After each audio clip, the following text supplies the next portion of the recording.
नमस्कार दोस्तों, मैं पापिया हाजिर हो गई हूँ अनसुलझी कहानियों में। आपकी कहानी आप ही की ज़बानी लेकर। कैसे हैं आप सब? आशा है कि आप सभी बिल्कुल ठीक ठाक होंगे। कहानी की शुरुआत में ही मैं आपको एक चीज़ बताना चाहूँगी, आगाह करना चाहूँगी कि शायद आज की कहानी आपको अंदर से कहीं ना कहीं झकझोर के रख दे। पर उससे पहले एक सवाल जरूर पूछना चाहूंगी। क्या काला जादू एक हकीकत है? हाँ और शायद नहीं। क्या कहते हैं आप? कमेंट करके हमें जरूर बताएं। और आपको हमारी ये पेशकश कैसी लग रही है, इसके बारे में भी बताएं। क्या सुधारना है ये भी बताएं और हमारे चैनल को सब्सक्राइब ज़रूर करें। साथ ही साथ बेल आइकन भी दबाएं ताकि आपको हमारे सारे नए एपिसोड्स के नोटिफिकेशंस अपने फ़ोन पर मिलते रहें। तो चलिए देर न करते हुए शुरुआत करते हैं आज के कहानी की। सबसे पहले तो सभी को नमस्कार।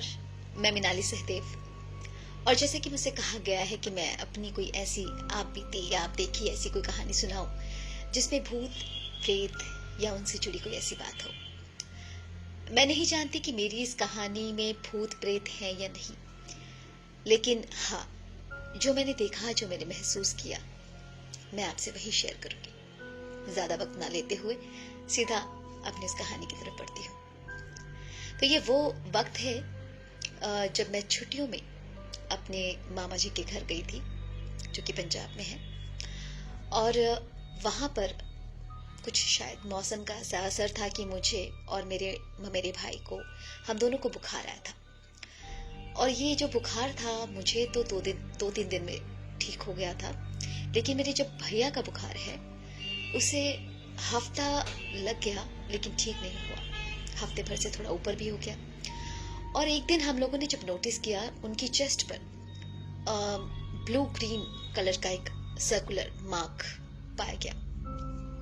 हम काफी हैरान भी थे, परेशान भी थे, घबरा गए थे कि ये क्या है, क्योंकि हमने ऐसा कुछ कभी देखा नहीं था, एक अजीब सा मार्क। हम डॉक्टर के पास गए। हम से मेरा मतलब है मेरे मामा मामी जी और उनका जो बेटा है वो, क्योंकि मैं काफी छोटी थी उस टाइम पे। तो ये लोग डॉक्टर के पास गए। डॉक्टर ने शायद उन्हें कुछ टेस्ट दिए थे, और टेस्ट की जब रिपोर्ट शाम को आई, यकीन मानिए घर में महात्म का माहौल था। हम लोग सब इतने सहम गए कि आखिर ये हुआ क्या है। रिपोर्ट थी कि उन्हें बोन मैरो कैंसर हो गया है, ब्लड कैंसर। एक अच्छा खासा इंसान, बिल्कुल तंदुरुस्त, उसे कोई बीमारी कभी नहीं थी। हल्का फुल्का बुखार तो सभी को आता है, हल्का फुल्का जुकाम सभी को होता है, लेकिन ऐसी कोई भयानक बीमारी उसको कभी आज तक हुई नहीं। एकदम तंदुरुस्त, हंसता खेलता, अचानक से ब्लड कैंसर। अब ऐसा कुछ होता है कई बार कि आपके आसपास के लोग जब ये बातें सुनते हैं तो आपको तरह तरह की राय देना शुरू कर देते हैं। तो मेरी मामी जी को भी किसी ने ये राय दी कि यहाँ पर कोई ऐसे विद्वान है, कोई ऐसी औरत है जिनके बीच में बाबा जी प्रवेश करते हैं। बाबा जी से मेरा मतलब है कोई पीर बाबा जी। मुझे नहीं पता ये बात पे कितना विश्वास करना चाहिए। I just believe this is अंधविश्वास टिल नाउ, बट नहीं, मैं सिर्फ इसका आंसर ढूंढ रही हूँ जो मुझे आज तक नहीं मिला है। All I can say is, ये सब मैंने देखा, मैंने जो महसूस किया। तो उनसे बात हुई, एक शख्स से बात हुई। उन्होंने कहा कि आप उन बाबा जी से मिलिए जाकर। तो एक रोज को मैं, मेरी मामी जी, मेरे भैया और साथ में 2 जन और थे, हम लोग सभी वहां पर गए। और जब हम वहां पहुंचे तो उनका एक छोटा सा कमरा था जिसमें हर और वैष्णो देवी मां शेरोवाली की तस्वीर लगाई हुई थी। और वहीं पर वो औरत आती है, मुझे अच्छे से याद है। एक डार्क सा कॉम्प्लेक्शन, मोटी सी, अच्छी खासी लंबी कदकाठी की औरत वहां पर आती है और आकर बैठ जाती है। और जब आकर बैठ जाती हैं तो उनका जो चेहरा है वो कुछ अलग ही बात है उनमें। वो चेहरा कुछ नॉर्मल जैसे बाकी औरतों का होता है वैसा नहीं था, कुछ डिफरेंट था। मैं वो एक्सप्लेन नहीं कर पाऊंगी, लेकिन उनको देखकर कुछ अलग ही फील आया। हम लोग बैठे थे, मुझे कहीं ना कहीं थोड़ा डर भी लग रहा था। मैं भैया के एग्जैक्ट पीछे बैठी थी और बस सुन रही थी कि ये क्या हो रहा है। तो उन बाबा जी ने कहा कि मुझे तो बाबा जी को लाना है, उनसे बात करनी है। वो जब मेरे बीच में प्रवेश करेंगे तो हम आपको बता पाएंगे क्या हुआ है। देखते ही देखते हमारी भाषा में, पंजाब में इसे चौंकी कहते हैं। मैं नहीं जानती आप लोग इसे क्या बोलते हैं। कुछ लोग बोलते हैं माता की चौंकी, कुछ इसमें बाबा जी की चौंकी। चौंकी का मतलब है जब आपके अंदर कोई प्रवेश करता है, कोई ऐसी माता प्रवेश करती है या पीर बाबा प्रवेश करता है। ये जो मैंने सुना है मैं आपको बता रही हूँ। तो उनको वो चौंकी आई एंड दैट वाज कंप्लीटली बहुत डिफिकल्ट मोमेंट था वो उन्हें देखना। I was terrified at that time क्योंकि उनकी जो आईज थी, बहुत बड़ी बड़ी आंखें थी उनकी, गोल बड़ी बड़ी आंखें, और वो बड़ी बड़ी आंखें एकदम से लाल हो जाती हैं, एकदम से लाल हो जाती हैं, मतलब जैसे उनकी आंखों में खून आ रहा हो, इतनी लाल हो गई थी। एक चेहरे में एक अजीब से एक्सप्रेशंस, वो एक्सप्रेशंस जैसे कोई बहुत परेशान है, कोई बहुत ज्यादा घबरा रहा है, परेशान है, वो हैप्पी नहीं है, उसे कुछ हो रहा है, तकलीफ हो रही है, वो तकलीफ वो ले नहीं पा रहा है। इस तरह का जो उनकी बॉडी पर, उनके चेहरे पर जो एक्सप्रेशंस था, काफी डरावना था, काफी डरावना था। खैर, बाबा जी उनमें प्रवेश करते हैं और वो आंख बंद करके बाबा जी से बात करती है, उन्हें पूछती है कि क्या हुआ है, क्या होगा, क्या चल रहा है मेरे भैया की जिंदगी में। तो कुछ क्षणों के बाद जो जवाब मिलता है वो जवाब ये है कि उन पर काला जादू किया हुआ है। As we all know, black magic. अब ये ब्लैक मैजिक उन पर हुआ है और इस ब्लैक मैजिक को करने वाला कोई दूसरा शख्स नहीं बल्कि आपके अपने घर का कोई शख्स है, आपका बहुत ही करीबी है, आपका अपना क्लोज रिलेटिव। दिल को दहला देने वाली ये बात थी, पर ये समझ में नहीं आ रहा था इस पे यकीन किया जाए कि नहीं किया जाए, ये क्या है हमें कुछ पता नहीं था। खैर, जब जिस पर बीतती है वही जानता है, क्योंकि हमारा जो घर का जो एक शख्स था, हमारे घर का जो बेटा था, वो परेशानी में था, तो हम लोग बस कैसे भी करके उसे ठीक करवाना चाहते थे। इसी के चक्कर में हमने उनसे फिर अपॉइंटमेंट ली। हम 2-3 दिन के बाद फिर से उनसे मिले और एक चीज जो मैंने जो वहां देखी, उन्होंने कोई पैसा नहीं मांगा, किसी भी तरह की कोई फरमाइश नहीं की। उनकी एक ही फरमाइश होती थी कि आप जब भी आए तो कुछ प्रसाद लेकर आए, यानी आप कुछ अगर आ रहे हैं तो फ्रूट लेकर आए, केला लेकर आए या कुछ लेके आए, और वो केले को आफ्टर जो सारी एक्टिविटीज वहां होती थी उसके बाद वो ऊपर उछाल के हम पर फेंक देते थे कि आपके लिए प्रसाद है। तो एक बार ऐसा वक्त आया कि कुछ दिनों में जब हम 2-3 बार वहां पर जब गए थे, उन्होंने सिर्फ इतना ही कहा कि इनके ऊपर ब्लैक मैजिक हुआ है, और एक बार उन्होंने कहा कि मैं आपके घर आना चाहता हूँ, मैं घर आकर एक बार आपके घर के माहौल को देखना चाहता हूँ। तो वो एक बार घर आए और मुझे अच्छी तरह से याद है जब वो दरवाजे पर थे, दहलीज पर थे, वहीं से ही I don't know what to say, he or she, because वो लेडी थी और उनके बीच में पीर बाबा मेल आते थे। तो वो घर में खड़े होने, अभी उन्होंने एंटर भी नहीं किया था, घर के बाहर ही थी, तो उन्होंने डकार लेना शुरू कर दिया। She just started bobbing, और वो इतनी बुरी तरह से डकार ले रही थी जो कि भयानक था। उस डकार पे हंसी नहीं आएगी। नॉर्मली जब कोई हमारे सामने ऐसे डकार लेता है, वी जस्ट फील यक एंड कभी हंसी आ जाती है, क्या कर रही है, लेकिन वो बहुत डरावना था। एक कंटिन्यूअस एक इंसान दहलीज के बाहर से डकार लेना शुरू होता है और घर के अंदर हर एक कमरे में जब वो घुसता है, उसके जो डकार हैं वो कम ही नहीं हो रहे हैं बल्कि बढ़ते जा रहे हैं, बढ़ते जा रहे हैं। ये बहुत ही अजीब सा ये जो मोमेंट है, मैंने जो महसूस किया वहां पर, उनकी शक्ल चेंज हो जाती है, रहे होंगे वहां पर, और वो घंटे में मैंने उन्हें डकार लेते ही देखा और वो हार्डली बात कर पा रहे थे। और वो दुखी होकर इतना ही बोले कि मैं और नहीं रह सकती यहाँ पर, क्योंकि इतना ज्यादा ब्लैक मैजिक का असर हो चुका है इस पूरे घर में कि मैं जितना खाने की कोशिश कर रही हूँ मैं उसे डाइजेस्ट नहीं कर पा रही हूँ, ये उतना ही बढ़ते जा रहा है, इससे मेरी तबीयत खराब हो रही है, मुझे अभी जाना होगा। इतना कहकर वो बाबा जी, वो औरत वहां से चली गई। उसके बाद 2 रोज के करीब गुजर गए, हम उनके पास फिर से मिलने गए, उन्होंने बुलाया था और उन्होंने हमें एक बात कही उस टाइम पे कि मैं सब कुछ ठीक कर दूंगा, आपको मुझ पर विश्वास रखना होगा, बस एक चीज है कि आप किसी डॉक्टर के चक्कर में नहीं पड़ेंगे, किसी भी डॉक्टर से कोई ट्रीटमेंट नहीं लेंगे, जो करूंगा मैं करूंगा, आप मुझे करने दें। ये सब बात हो गई, मामी जी ने भी एग्री कर दिया और हम लोग आ गए। और जब घर आए तो भैया की हालत थोड़ी गंभीर हुई, उन्हें बुखार था। हमें लगा कि फिर से डॉक्टर को दिखाया जाए, रिपोर्ट्स करवाई जाए। तो उनकी रिपोर्ट, उनकी तबीयत जब ठीक नहीं थी, तो आपको मैं एक बात और बता दूं जो मैं भूल गई कि उस समय बाबा जी ने हमें कहा था कि आप रिपोर्ट्स करवाइए, आपकी जो रिपोर्ट्स हैं वो नॉर्मल आएंगी, किसी तरह का कोई कैंसर वैंसर नहीं आएगा। तो मैं आपको बता दूं कि हमने वो टेस्ट करवाया था और टेस्ट काफी बेहतर आया था, काफी बेहतर। कैंसर वाली उसमें कोई बात उतनी नजर नहीं आ रही थी। खैर मैं ये बात को पूरी तरह से नहीं बता पाऊंगी कि कैंसर था कि नहीं, लेकिन रिपोर्ट्स बहुत बढ़िया थी। मैं छोटी थी उस समय, तो मैं उतना अंदाजे से नहीं बताना चाहती, लेकिन मुझे इतना पता है कि घर वाले सब बहुत खुश थे और वो सब कह रहे थे कि रिपोर्ट ठीक आई है, अच्छी आई है। तो जाहिर सी बात है कि सब बढ़िया ही होगा। जब पीर बाबा जी ने वो कहा था कि सब बढ़िया होगा, बस आप मेरी बात सुनिएगा। और उसके बाद मैं जो बताना चाहती हूँ कि उसके बाद ऐसा हुआ कि किसी ने, जब डॉक्टर को दिखाया गया एक बार फिर से, डॉक्टर ने कहा और बाकी लोगों ने भी उन्हें कहा कि आप एक बार इन्हें बॉम्बे ले जाइए, जो Tata memorial hospital, cancer hospital है वहाँ पर, आप एक बार इन्हें वहाँ पर दिखा दीजिए, तसल्ली कर लीजिए, क्योंकि आपका बेटा है, जाहिर सी बात है आप नहीं चाहती कि उन्हें कोई मुसीबत आए, उन्हें कोई दिक्कत आए, कोई परेशानी आए। और माँ जो होती है ना, माँ का दिल बहुत ज़्यादा सोचता है और कभी भी संतुष्ट नहीं होता जब बात उसके अपने बेटे की आती है।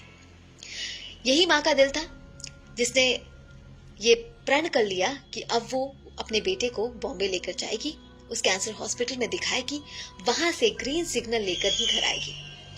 अब ये बात बाबा जी तक पहुंचानी थी, क्योंकि जब उनसे हम इतनी मदद ले रहे थे, उनको सब कुछ पता था, तो उनको बताना भी जाहिर सी बात है जरूरी था।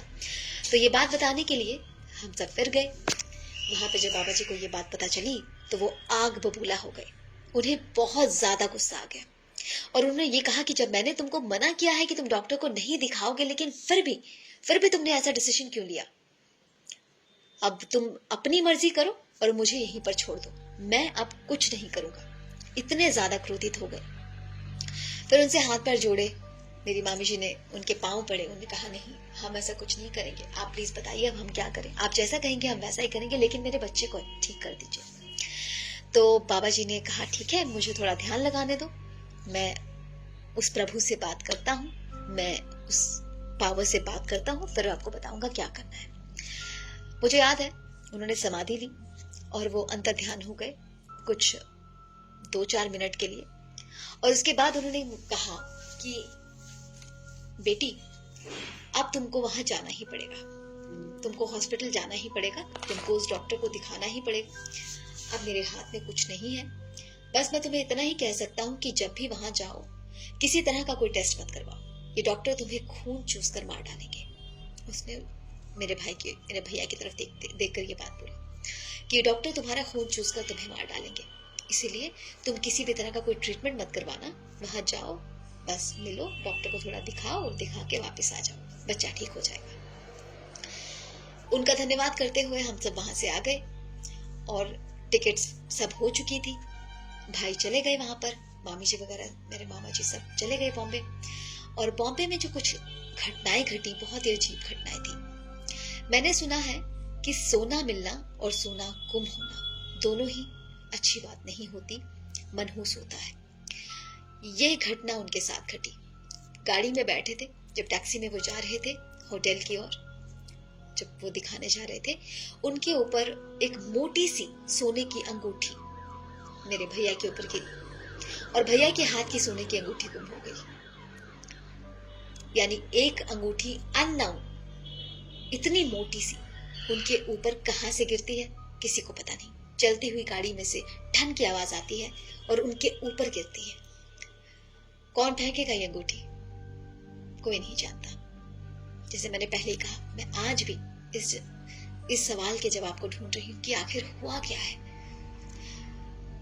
और ये जवाब आज तक मुझे नहीं मिला। खैर, कंटिन्यू करती हूँ कि उनकी अंगूठी गुम हुई, एक अंगूठी मिली। फिर जिस होटल में वो ठहरे थे, मेरी मामी जी रोज उन्हें दुर्गा कवच सुनाती थी। आप में से बहुत से लोग जानते होंगे दुर्गा कवच क्या होता है। मैं उसमें ज्यादा विस्तार में नहीं बताना चाहूंगी। ये किताब है दुर्गा माई की, और वो दुर्गा कवच जब उन्हें सुना रहे थे, अचानक से एक बार उनकी नजर जब भैया की ओर जाती है तो भैया का चेहरा बहुत अजीब, वो सो रहे थे। मैं आपको ये भी बता दूं कि उनकी आंखें पहले बंद थी।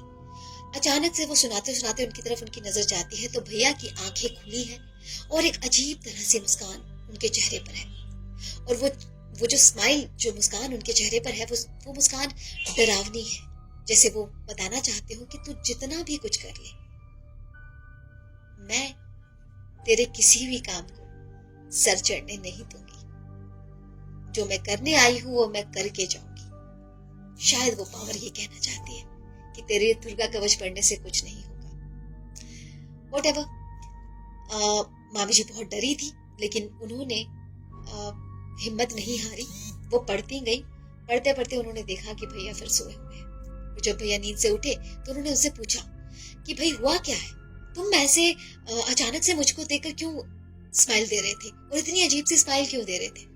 तो भैया ने कहा, नहीं, मैं तो कोई स्माइल नहीं दे रहा था, मैं तो नींद में था, मैं तो बहुत गहरी नींद में था माँ, मैं तो एकदम अच्छे से सोकर अभी उठा हूँ, मुझे कुछ भी पता नहीं, मुझे कुछ भी याद नहीं। ये वाकयात काफी डराने वाला था, काफी डराने वाला था।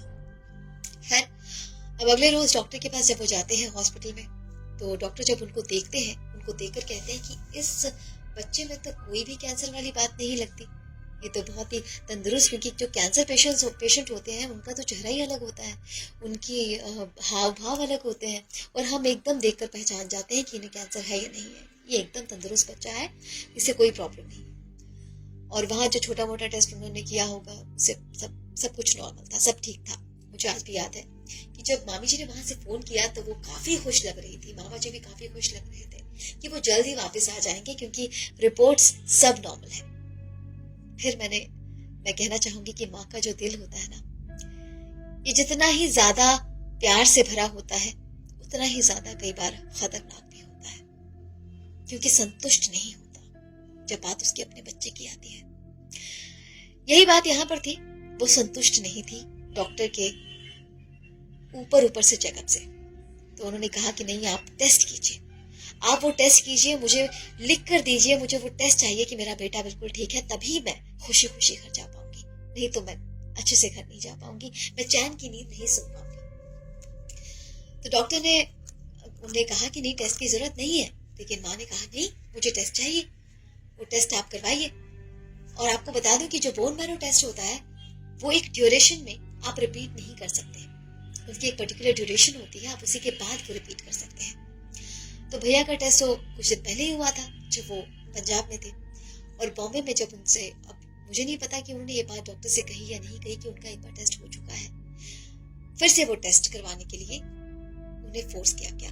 और वो जब टेस्ट करवाने के लिए गए तो जिस तरह मामी जी बताती हैं कि वो बहुत चिल्लाते हुए भैया जो है वो टेस्ट रूम में जहाँ पे टेस्ट होता है उस वार्ड में गए, उनको लेकर जा रहे थे। वो बहुत चिल्ला रहे थे कि मुझे बचा लो, मुझे बचा लो, मुझे मार डालेंगे, मुझे बचा लो मम्मा, मुझे बचा लो, मुझे टेस्ट नहीं करवाना, मुझे मार डालेंगे, मुझे मार डालेंगे। और मेरी मामी जी बाहर दुर्गा कवच पढ़ रही थी, और बोलते बोलते चिल्लाते चिल्लाते अचानक से उनकी आवाज बंद हो जाती है। तो मामी जी को लगा कि शायद कोई इंजेक्शन दिया होगा या कुछ किया होगा, उनको टेस्ट करवा रहे हैं तो उनको शायद बेहोश किया होगा या कुछ ऐसा। वो कुछ रिएक्ट नहीं की, बाहर अपनी दुर्गा कवच पढ़ती रही।